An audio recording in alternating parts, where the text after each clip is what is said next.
сабағымыз басталды. Оқулықтарымыз, дәптерлеріміз алдыңызда.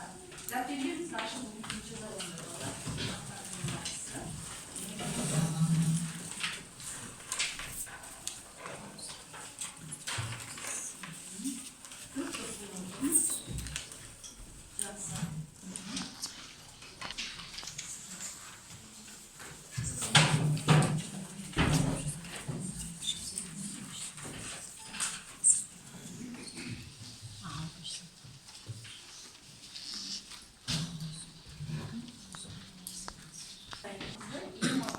Терминдер арқылы болжау әдісімен бастаймыз. Жалпы әдебиет сабағымыз 3-ші топтарда басталады. Біз Сұлтанмахмұт Торайғыровтың шығармашылығы яғни қандай таралады?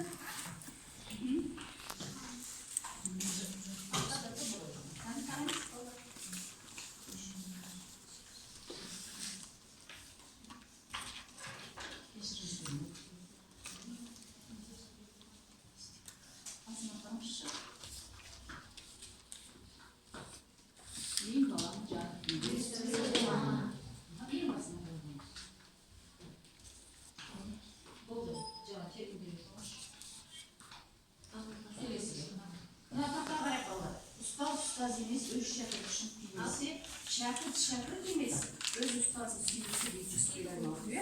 Балалар, осыған қарап отырыз. Келесі тақырыбымызды терминдер арқылы болжап көрейік. Бұның алдында Сұлтанмахмұт қандай өңір? Жақсы. Кім айтады? Мөлдір айтады. Келесі тақырыпты шәкірт туралы деп ойлайсың. Яғни оқулықта да өйткені жерде ұстаз да бар, шәкірт те бар. Терминге бар, бірақ ұстаз бен шәкірт бір-бірімен байланысты ұғым. Солай ма? Жақсы балалар. Отыра қойыңдар. Келесі. Сұлтанмахмұт Торайғыровтың шәкірт ойы. Балалар, Сұлтанмахмұт Торайғыров адам сезімін суреттеудің хас шебері, өзіндік үнін, өзіндік кәдімгі таным қалыптастыра білген ақын, яғни кім? Сұлтанмахмұт Торайғыровтың шығармашылығына арналады бүгінгі сабағымыз. Сұлтанмахмұт Торайғыровтың шәкірт ойы бөлімі. Кәдімгі осы өлеңді бөліміз мәнерлеп айта қояйық. Сұлтанмахмұт Торайғыров шәкірт ойы өлеңі. Қараңғы қазақ көгіне өрмелеп шығып күн болам. Қараңғылықтың кегіне күн болмағанда кім болам? Мұздаған елдің жүрегін жылытуға мен кірермін. Еңбек бейнет тарауы рақатқа сарқылар. Қыздырып күннің қарауы надандық теңізі тартылар. Тағдыр тәрім бәрі де бұрылмас ойдан әлі де. Қаһарман Рүстем әлі де бұрам деп жолда тұра алмас. Алдандырмас бірісі. Дұрыс жолдан қойды. Қай жер қалды? Жарының күлісі, алдандырмас бірісі. Жақсы балаларда сәтсіз қолдау болыпты. Ал балалар, келесі. Қазір сабағымызды бастамас бұрын, енді өздеріңіз топ басшыларын сайлап аласыздар. Қазір топ басшыларына бір-бір бағалау парағын беремін. Сол бойынша өздеріңіз бағалап отырасыздар. Бұнды тапсырмаларды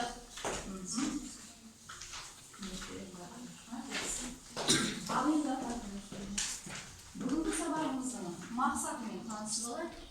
Яғни Сұлтанмахмұт Торайғыровтың шәкірт ойы өлеңі бірінші мақсат. Көркем шығармалардағы орта көлемді үзінділерді мәнерлеп оқу, жатқа айту. Екінші, кейіпкерлер жүйесінің заманауи жаңашылдығын өзара салыстырып баға беру. Осы мақсатта бүгін жұмыс істейтін боламыз. Сол мақсатқа байланысты, сол мақсаттың негізінде жасалған сабақ мақсаттары. Яғни шәкірт ойы өлеңін мәнерлеп түсініп оқып, мағынасын ашып талдайды. Көпшілігіміз көркем шығармалардан үзінділерді мәнерлеп оқып, жатқа айта алады, кейіпкерді шынайы өмірмен салыстырып бағалайды. Кейбіріміз кейіпкерлер жүйесінің заманауи жаңашылдығын өзара салыстырып баға береді. Кейіпкерлерді шынайы өмірмен салыстырып бағалауда өзіндік сыни пікірлерін білдіруде өмірмен байланыстыра қорытынды жасайды. Яғни критерийлері. Енді келесі. Міне мынадай бағалау парақшасы қазір әр топтың алдында тұр. Жақсы. Бірінші тапсырмамызды бастай берейік. Жақсы, бейне көрсетілімді көріп алайық. Онда баламыз. 20 ғасыр басындағы қазақ әдебиетін жаңа биікке көтеріп, заманының жайшылықты шындығын шығармаларында жан-жақты бейнелеген, көркем сөздің халықтық мән-мағынасын көтеріп, жаңа жанрларда ізденіс жасаған Сұлтанмахмұт туған халқын отаршылдық пен ұлттық езгінің екіжақты қанауынан азат етуге ел бостандығына үн қосты.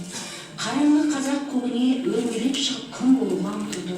Қоғамдық шындық пен әділет жолын талмай іздеп, туындыларына арқау еткен ақын көп жағының бірі болып қалмай от болып жанды, құйрықты жұлдыздай ағып өтті. Сұлтанмахмұт 1893 жылдың 28 қазанында туған. Шешесі қайтыс болғаннан кейін болашақ ақын 6 жасқа дейін әжесінің тәрбиесінде болады. Содан кейін Шоқпыт екі баласын алып туған жері Баянауылға ата қонысына көшеді. Торайғыр көліне таяу жерде қыстау салады. Сұлтанмахмұттың балалық шағы осы жерде өтеді. Сұлтанмахмұттың аталары Торайғыр, Шол деген кісілер қазақ даласына аттары кеңінен таныс атақты би батырлар болған. Шол би есімі Қабылхан Исабаевта осы апта сарманына белгілі. Ал Торайғыр елін сыртқы ішкі жаудан қорғаған белгілі батыр әрі би. Ақынның өзі әкесі Әбубәкір момын кедей адам болған. Шаруасы күйсіз, үнемі малшы киімінде жүретін оның замандастары Шоқпыт атандырған. Шоқпыт кедей болғанмен жаны жомарт, қайратты, ескіше сауаты бар адам болған. Ол Сұлтанмахмұтты үйде оқытып, алғашқы сауатын ашады, ауыл молдасына береді. Болашақ ақын Әлі, Тортай, Мұқан деген молдалардан сабақ алады. Жақсы болды. Сонымен Сұлтанмахмұт Торайғыр жастайынан білім алуға құштар болған екен. Ол басынан қаншама қиындық көрсе де, тағдырдың ауыртпалығын көрсе де, мойымай алға қарай ұмтылып, алдына білім алуды мақсат етіп қойған. Ол халқын сүйген ақын деп айта аламыз, елін сүйген ақын, өзін ғана ойламай, халқын қараңғылықтан алып шығудың, яғни жолын іздеген ақын дейміз. Мінекей Сұлтанмахмұт Торайғыровтың осы ел үшін, халық үшін жастар білім алса екен, өнер үйренсе екен деген мақсатта шығарған өлеңі шәкірт ойы. Яғни бұл шәкірт ойында ақын өзі шәкірт ретінде, яғни лирикалық қаһарман жөнінде ақынның өзі шәкірттің атынан айтып тұрған өлеңі. Жақсы, өлеңді жаңа тыңдадық. Жалпы Сұлтанмахмұт Торайғыровтай ақынымыздың өмір жайлы қысқаша болса да мәлімет алып, бұның алдында да шамалы таныстамыз. Ал енді бірінші тапсырмамызға назар аударайық. Яғни қазір алдарыңызда оқулыққа қараймыз. Бірінші топ, бірінші шумақ, екінші топ, екінші шумақ, үшінші топ, үшінші шумақ, төртінші топ, төртінші шумақпен жұмыс істейді. Яғни тізбектелген өлең шумақтар әдісі арқылы өлең шумақтарындағы негіз болып тұрған сөзді анықтаймыз, мысал келтіреміз. Дискриптор мына орта көлем үзінділерді мәнерлеп оқиды, сұрақтарға жауап береді, өлең жолдарында негіз болып тұрған сөздерді анықтайды. Жақсы, 2 минут уақыт беремін. Тоқтық жүріңіз. Негіз болып тұрған өлеңге қараймыз. Әркім өз шумағына қарай болсын.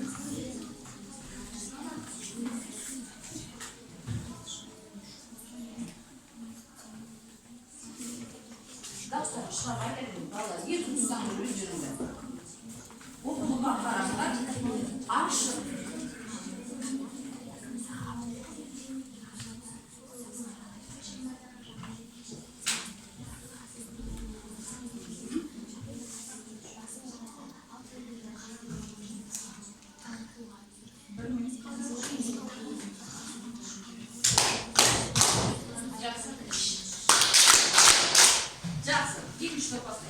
Мұздаған елдің жүрегін жылытуға мен кіретмін.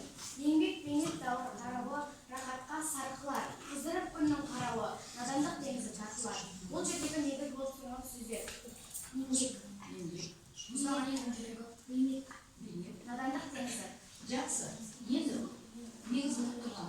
Енді осы сөздерге бейнет дегене, еңбек дегене кішкене ғана қысқаша мысал. Еңбек адамдарға оңай жолмен келмейді. Еңбекті әр адам қиналып қол жеткізеді. Жақсы. Еңбек надандық теңізі тартылар. Ол білімнің жойылып кетуі. Мұхтар Әуезовтің бір жақсы сөзі бар.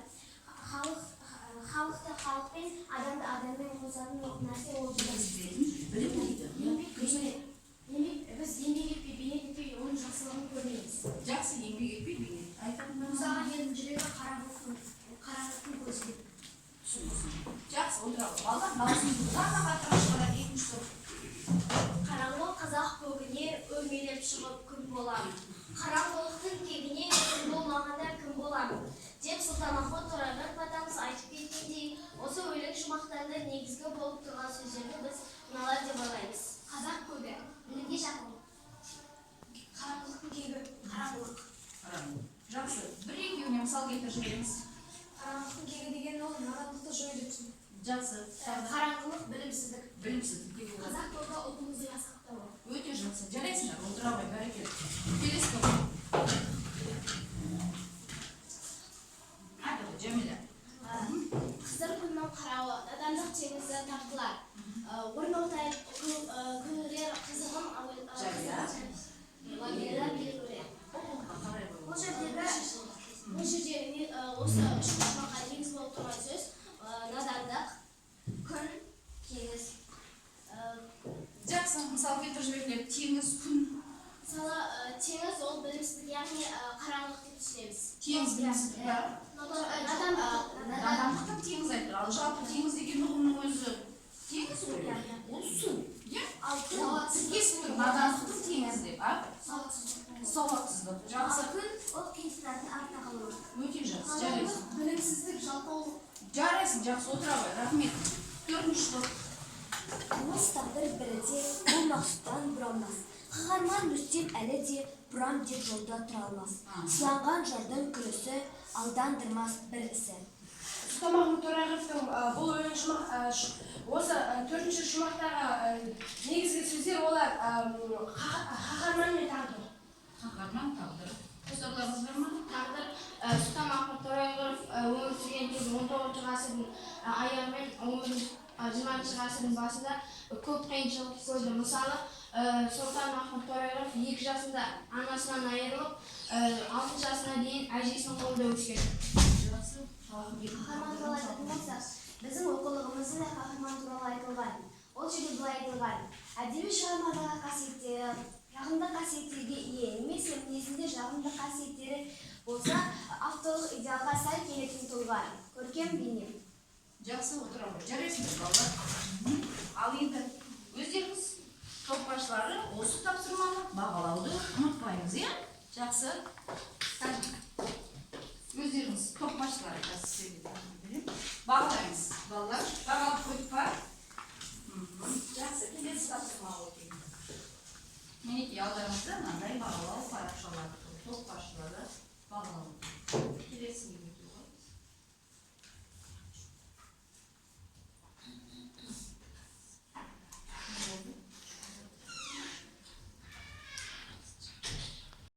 Сөздерді белгілеп алайық. Енді Сұлтанмахмұт қандай мәселені көтеріп отыр?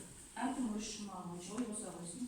Айта қойсын. Сұлтанмахмұт Торайғыров бұл өлең шумағында ол өзінің халқының білімсіздігін өзі көтергісі келген сөздерді осы қағаз бетіне қара сермен түсірген. Жақсы, жарайды. Абдулла. Бұл жерде елдің таяз түсінігін, жаман мінезін кетіріп білімділікке шақырғысы келіп отыр. Жақсы, білімге шақыру. Бұл жерде мінез емес, оқуға шақыру, білімге етуге болады. Жақсы, енді елдің жүрегін неге мұздаған болады? Кімнің шумағында бар? Елдің жүрегін неге мұздаған? Қалай жауап береріңдер? Айта отырады. Елдің жүрегі неге мұздаған? Елдің жүрегі білімсіздіктен әбден қаншық мұздаған. Дұрыс айтасың, білімсіздіктен, сауатсыздықтан, сол қоғамды, сол заманды көріп отыр Сұлтанмахмұт, яғни шәкірт арқылы осындай ойды жеткізіп тұр. Өзін ойлап тұрған жоқ, халқын ойлап тұрған. Жақсы, отыра қой. Яғни, жақсы. Ол неге жұлдыз емес күн болғысы келді? Себебі жұлдызы Сұлтанмахмұт Торайғыров атамыз ол қараңғылыққа теңеді. Ал шәкірт ол қараңғылықты жойып, халықты алға жетелеп біліммен қамтамасыз ету, яғни шақыру. Өзі қамтамасыз ете алмайды, бірақ оқуға шақырып отыр. Өйткені ол жұлдыз қараңғылық, күн деген жарық. Қараңғылық ол ауыспалмағында ол білімсіздік деген сөзі. Жарайсың дейді. Күн дегені білім. Білімге шақырғысы келіп отыр. Жақсы, осы жерде балалар бүгінгі өмірмен байланыстыруға бола ма? Аспанда, жұлдыз аспанда тұрады, күнгі аспанда, біздің ғаламшардағы шардағы планеталарымыздағы дүниелер. Ал енді бүгінгі өмірмен байланыстырсақ, жұлдыз сөзін қолданамыз ба бүгінгі өмірде? қайда айтады? қазіргі біздің жұлдыздар ол әншілер Дұрыс. деп ойлаймын. Деп ойлайсың. Олар жұлдыздар аспанда тұрса, олар жоғары санайды, иә? Жұлдыз, яғни жұлдыз болу деген не? Танымал. Жарайсыңдар, жақсы. Жұлдыз қай кезде болады? Түнде болады. Ал күн жарық береді, иә? Күн шуағын шашып жарық бергісі келді, жұлдыз болғысы келмеді, иә? Жақсы. Ақынның қараңғылық деп отырғанын не, бірақ айтып өттік десек те тағы қосатын ой. Айтамыз Ақмерек. Ақынның қараңғылық деп отырғаны ол білімсіздік. Білімсіздіктен біз арылу үшін, білімсіздікке арылу үшін білімділікке ұмтылуымыз керек. Жарайды. Надандық теңізі неге тартылатындығы, яғни түсінікті, иә? Не істеу? Келесі тапсырма хат қоржын деп аталады. Осы әдіспен келесі тапсырмамызға топ басшылары келе қойыңыздар. Тақтадағы тұрған хаттарымыз конвертке қалағандарыңызды аласыздар. Жылдам хат қойыңыз. Тез оқи қойыңыздар. Екінші тапсырма. Осы бойынша оқыңдарыңыз. Бір минут оқып беремін.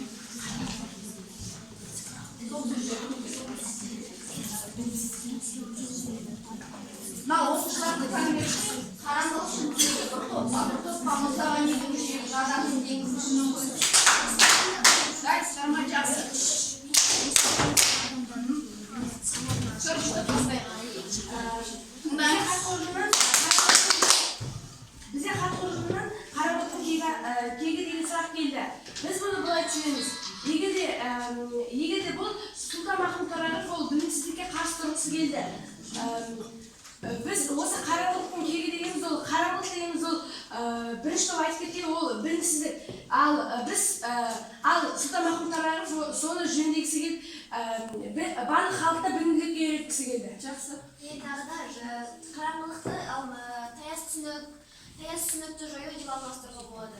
Кегі деген сөзді қалай айтады? Кек деген кек алу, иә? Қараңғылықтың кегі деп не істегісі келді? Сол білімсіздікке қарсы тұрғысы келді. Жарайсың. Жақсы. Дұрыс. Келесі топ. Бізге берілген сөз күннің көзі. Біз күннің көзі сөзін мына сөздермен алмастырар едік. Білім ошағы, алдыға ұмтылу. Білім көзі. Оқу мекені. Білім нәрі білім мекені. Не себепті? Себебі осы Сұлтанмахмұт Торайғыров яғни қараңғылықты жойып, яғни білімсіздікті жойып, халықты білімділікке шақырғысы келді. Елдің сауатын Ашқысы келді. Халқын ойлады, елін ойлады, жастарды өнер білімге шақырғысы келді, иә? Қанша қиналса да ол артқа еш уақытта тапқан емес. Бірақ өзін ғана емес, халқын да ойлады. Жақсы, себебі сол екен. Келесі топ. Бізде хат қоржыны шыққан мұздаған елдің жүрегі. Яғни бұл жерде ауыспалы мағынада айтылып тұр. Ол өзінің елдің жүрегі қатпаған. Яғни олар білімсіздіктен. Яғни бұл жерде мұздаған елдің жүрегін жылытуға ниетлермен. Яғни осы Сұлтанмахмұт Торайғыров атамыз осы білімсіздікті жойғысы келді. Елінің көзін ашып, көкірегін оятын адамдықты жоюды ойлады. Ал оны ауыспалы мағынада мынадай сөздермен Алмастырар еді. Себебі? білімнен кенже қалған ел. Себебі өйткені мұздаған елдің жүрегі деп тұрғаны ол адамдар қиындықтан шаршап, сауатсыздықтан жойғысы келді. Шаршаған ел, қиналған ел, иә? Мұздаған жүрек деген өзі сол емес пе? Ол мұздап суып тұрған жоқ, қиналып тұр. Солай ма? Жақсы. Келесі. Бізде хат қоржынынан шыққан сөз надандық теңізі. Біз осы сөзді мынандай сөздермен алмастырар едік. Білімсіздік ордасы. Қараңғылықтағы елдің сауатын ашу. Сауатсыздық. Және де не себепті? Себебі надандық сөзі бізге көбінесе білімсіздік сөзіне келеді. Надандық ол жалқаулықты, білімсіздікті, сауаты ашылмаған адамды білдіреді. Және де осы өлеңде Сұлтанмахмұт Торайғыров надандықты жойғысы келді. Жойғысы келді. Жалпы, иә. Күресіп отыр, иә. Өлең арқылы көрсетіп тұр, иә. Жақсы білім алуды, себебі сол екен. Жақсы. Бар ма қосарларыңыз? Жақсы отыра отыр. Абылға не айтқың келеді? Екінші топқа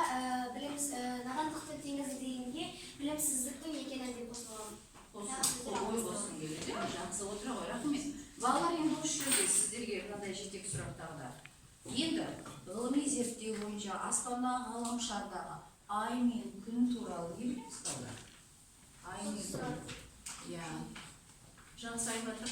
Ай мен күн жүйесін бірінші оны тұталамай, яғни біздің заманға дейін өмір сүрген ғалым ойластырған қазіргі кезде негізінде күн жүйесінде олар жұлдыздар ғаламшарларға жақындаған кезде олардың жақындайтын жылдамдарын өздеріне қарай тартып, жұлдыз сияқты қатты жарқырауына мүмкіндік алады. Жарайсың, жақсы, не қосасың? Қазақ тілінде жұлдыз сөзі кең қолданылады. Мысалы, олардың атауы күн, ай, марс, шолпан және де тағы да басқа атауларға ие. Бірақ та көбісі осы жұлдыздардың аттарын жеке-жеке атап емес, жай жұлдыз деп атайды. Және де жұлдыз күн секілді үйір жұлдыз, қосар жұлдыз, ғаламат жұлдыз, үркер, сүмбіле, жеті қарақшы және тағы да басқа жұлдыздар сияқты өзіне жарық шығаратын алып жұлдыздарға қаратылады. Жақсы, ақтырдым. Күн ол бізге сәйкес шашатын зор энергия көзі. Көп жұлдыздардың ішінен біз күннің ғана дөңгелегін көре аламыз. Жақсы. Ғалымдардың зерттеуі бойынша ғаламшардағы күн жұлдыздар толар саят. Үлкен ит жұлдызы күннен 2000 есе қатты жарқырайды. Жақсы. Астрономиямен байланысып отырмыз, балалар? Күнде бірнеше жұлдыздар бірге қосылған қос жұлдыз болады. Жұлдыздың түрлері өте көп. Кейбір жұлдыздар күннен 1000 есеге үлкен болып келеді. Жақсы, отырамыз. Балалар, енді күн сөзін өмірмен байланыстырып көрейікші. Күнді, жұлдыз туралы айттық, күнді. Күн өмірмен бүгін байланыстырып. Мысалға, күн деген сөзді кім қолданады сендерде? Өмірде. Ата-ана болсын, біз болсын, сендер болсын, айта қойыңыз. Күн деген сөзі, ол қазіргі заманда барлығына көмек беретін адамдарды күнге теңеуге болады. Себебі олар өзінің астындағы адамдардың барлығына көмек беріп, солардың жағдайын жасайды. Жақсы, мен айтқым келеді, ата-ана ретінде күнім деп айтам ба? Осы күнім деген сөз өмірінің нәрі дегенді де білдіреді. Жарайсыңдар. Ата-аналарына не істейсіңдер осындай әдемі сөзді? Күнім деген сөз айналып толғану, жақсы көру сезімін де білдіреді екен. Солай ма? Жақсы балалар, рахмет. Енді осы бойынша балалар өздерін бағалап отыруды ұмытпаймыз. Қазіргі жақсы жауап берген балаларға мен мынандай белгілерді таратып қоямын. Күннің шуағына қарап отырып, күннің табиғаттағы күнге назар аударыңдаршы балалар. Табиғаттағы күнге. Ата-ананың айналып толғанын айттыр, табиғаттағы күн бізге не береді? Нәр береді. Қараймыз, тағы да күннен не аламыз балалар? Жыл. Тағы не аламыз? Күннен не аламыз балалар? Суретке қарай. Жарық аламыз. Күннен тағы не аламыз? Жылу аламыз. Яғни жылу энергиясын аламыз. Тағы да күннен, күннің тек адамға, табиғатқа ғана пайдасы, тағы неге пайдасы бар күннің? Қараймыз балалар, анау таудан көтеріліп тұрған күн, ал енді күнді бүкіл әлем көріп отыр. Тағы не аламыз күннен? Электр қуатын алуға болады, жарайсың. Бау-бақшамыздағы өсімдіктерде күн болмай қалса, не істейді? Жақсы, жарайды, жақсы. Рахмет балалар. Ал енді өзімізді бағаладық па? Бағалап қоямыз. Келесі тапсырма. Енді балалар, қазір біздің 3-ші тапсырмаға да кезек келді. Енді өлеңнің идеясы негізінде төмендегі кестені пайдаланып, Сұлтанмахмұт өмір сүрген уақытпен қазіргі заманды салыстырамыз. Қазір мен сіздерге парақша таратамын. Бұл топты.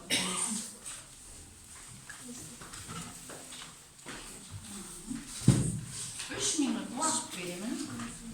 Асықпай.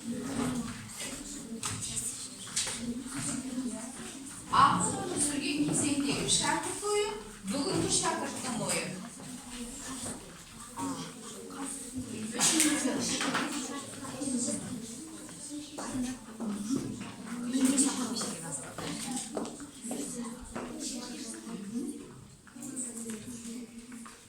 Жұмыс жасаймыз балалар.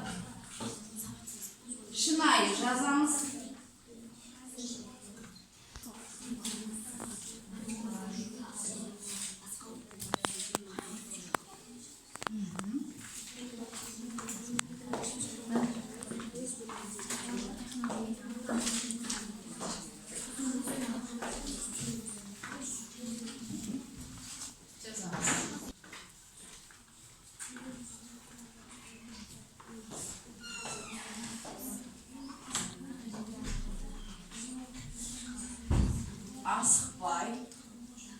нақты дәлелдермен толтырамыз.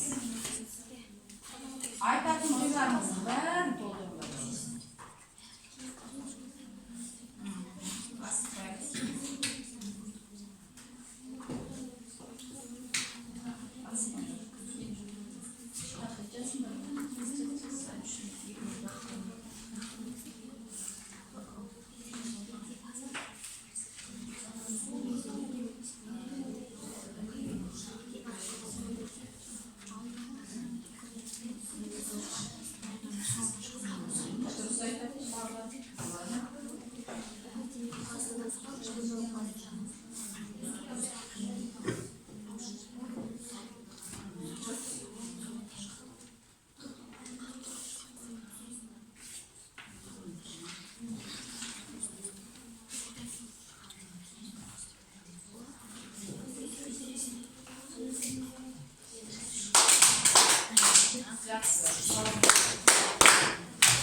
Ақын өмір сүрген кезеңдегі шәкірт ойы.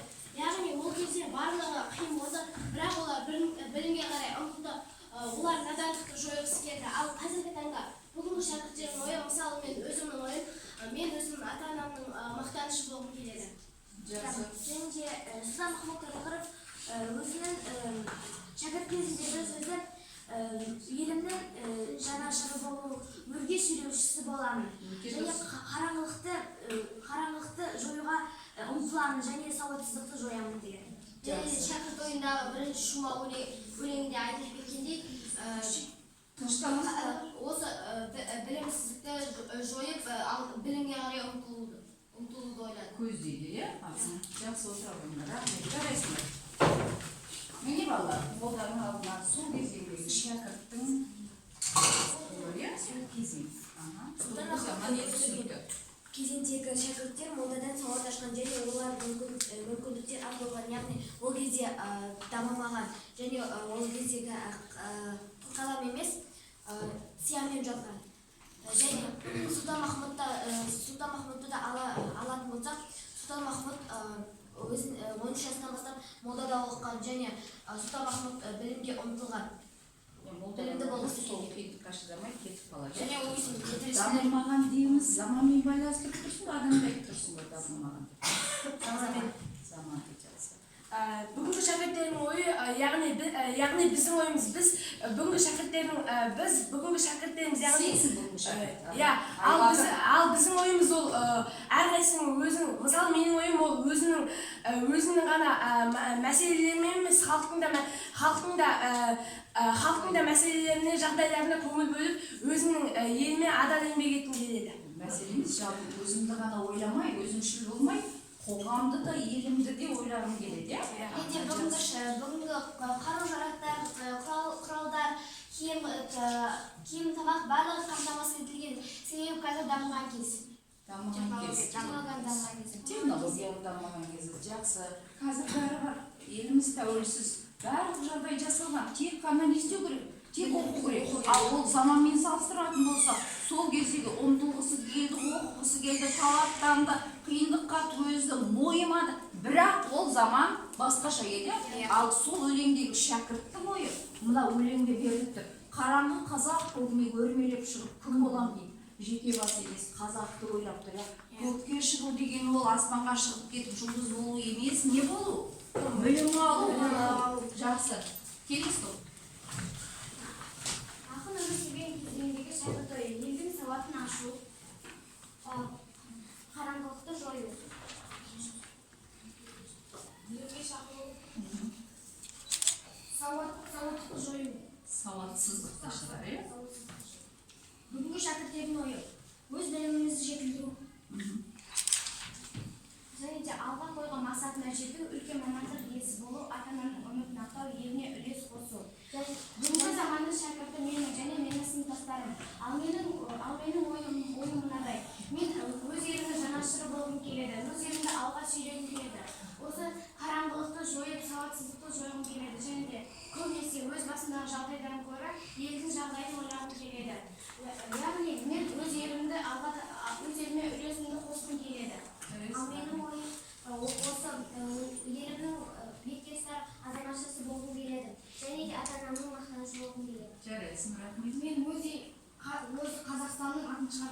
Ой жарайсың, рахмет дегендеріңе жетіңдер, рас балалар. Шынайы, шын өмірде жеке бастарың емес қоғамға пайдасы үлес тигізетін азамат болуына ниеттесің. Жарайсыңдар, отыра келесі көп. Ақын ауызының кезеңдегі шәкірт ойы.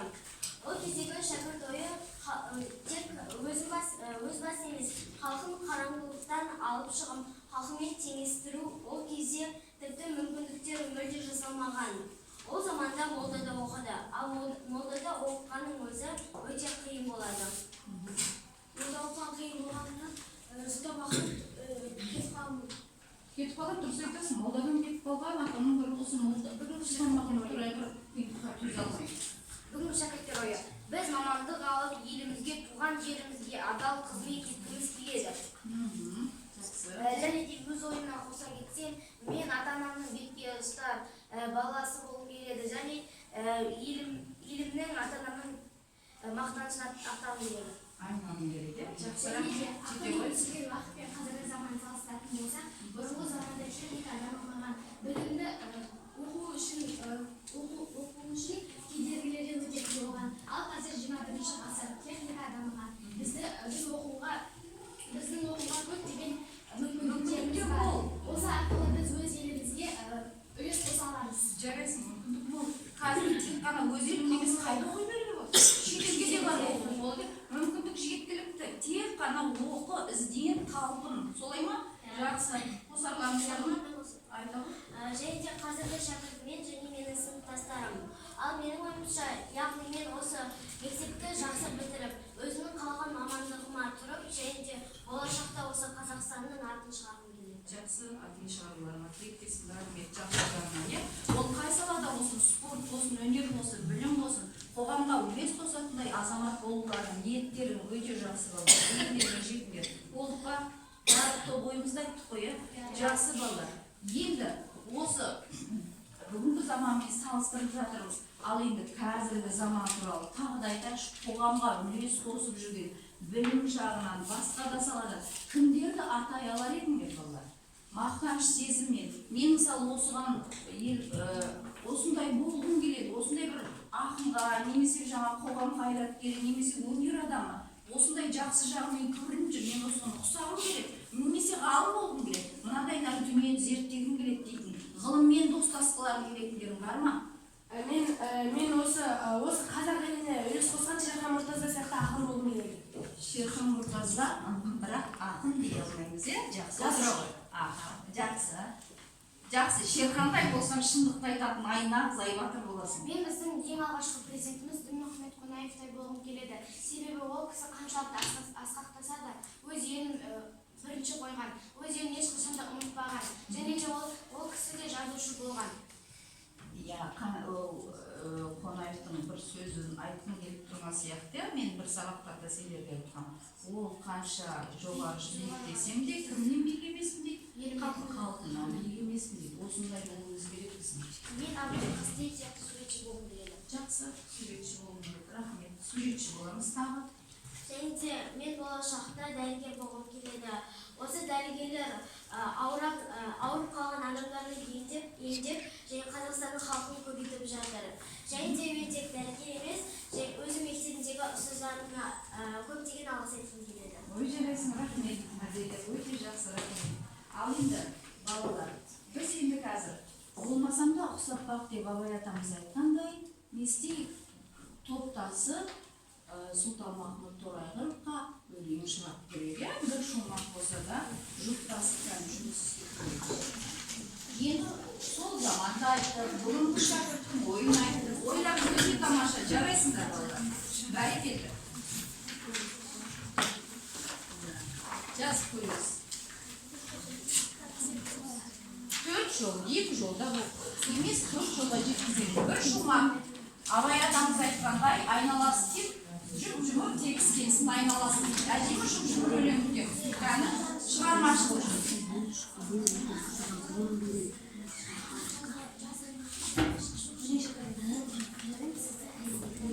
Кім біледі, болашақта ақын да болармыз, жазушы да болармыз,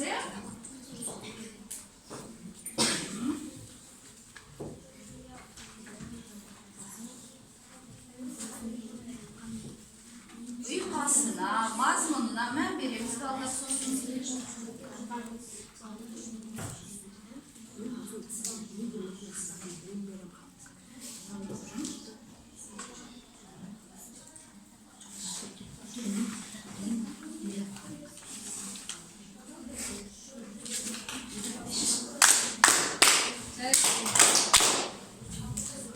Кішкене күтеміз. Көмектесеміз.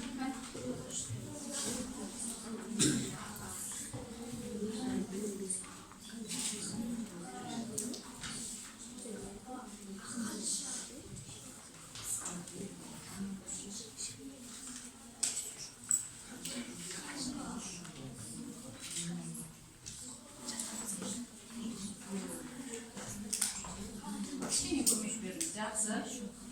Сіздер? Үшінші топ.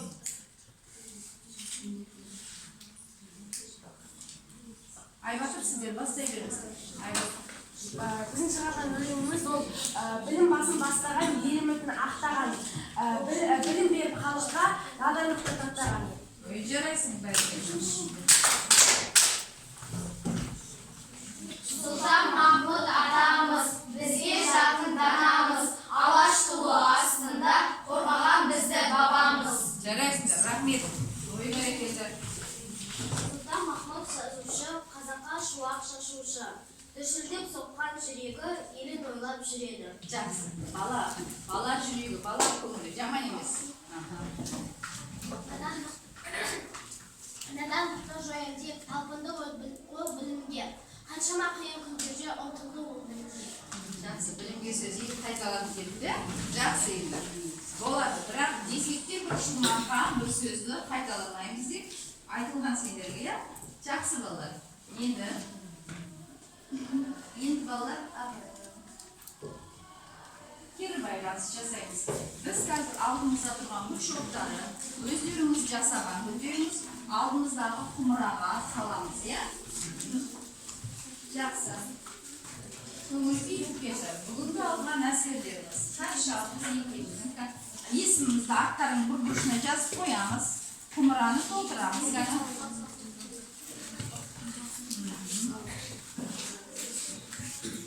Жақсы.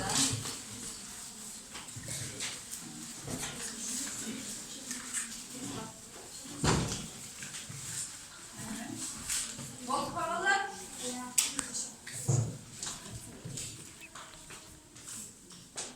Жақсы. Үшінші топта қызыл гүлді көріп тұрмын. Неге? Себебі мен надандық теңізін айтсын, бірақ нақты жеткізе алмадым. Жеткізе алмадың, иә? Жақсы. Надандық теңізін айттың, бірақ жеткізе алмадың. Жалпы ары қарайда ой айтқың келді, бірақ жетпей тұр, иә? Жақсы. Сөзді қорың жетпей тұр ма, ойың ба, жақсы, өзіңді шынайы айтқан шырақ. Мен сәт түсті қойдым, себебі мен топқа белсене қатысқан жоқпын. Қатыса алмадың, иә? Оны байқадың кезде жақсы отыра қойдың. Жақсы, сіздерде де? Мен топқа қатыса алмадым. Дұрыс қатыспадың. Жақсы, мойындағандарына да рахмет. Белсенділікке таныталмай, кішкене сәл болса да алыста отырған бізде екі шоқ. Дегенмен оларда өз үлесін қосты, иә? Бір ауыз сөз болса да. Жақсы балалар, рахмет. Енді үйге тапсырма жазып аламыз. Жарқын болашақ негізі неге тақырыбында эссе жазып беру.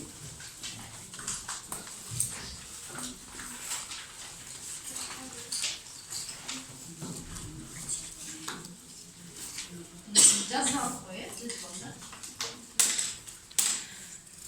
ал балалар, бүгінгі сендердің өткен шәкір тойы Сұлтанмахмұттың айтқан өлеңіндегідей сендерде қараңғы қазақтың тегіне емес, бүгінгі дамыған елдің көңіне биіктен көрініп, білімді, талантты, дарынды азамат болуларына тілектеспін.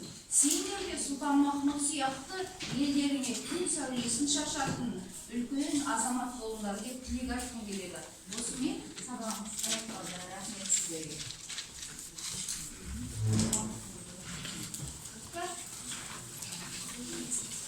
Рахмет, сіздер балалар